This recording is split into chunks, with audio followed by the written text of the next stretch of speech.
My fellow Americans, I woke up today and realized that our form of governance and possibly all forms of governance are in fact based on extortion.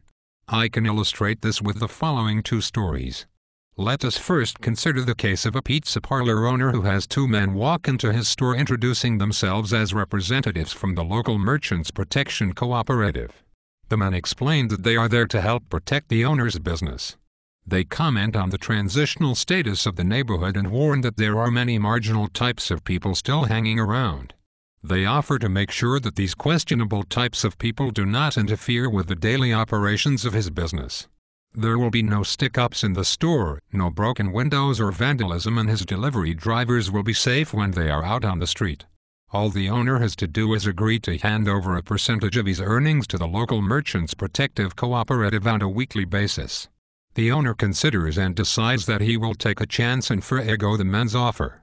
The men return later that night, smash through the windows, beat the owner and rob the cash register.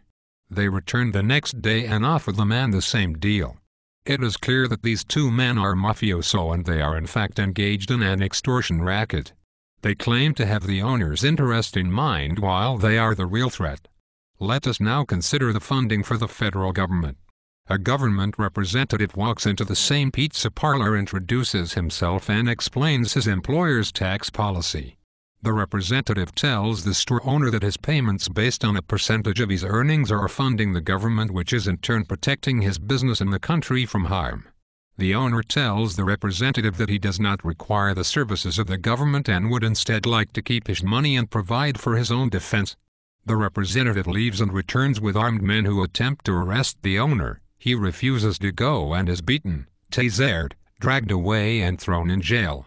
The owner appears in court and is sentenced to several years in prison for tax evasion, and all of his assets are seized by the government. He has been kidnapped and robbed of his property.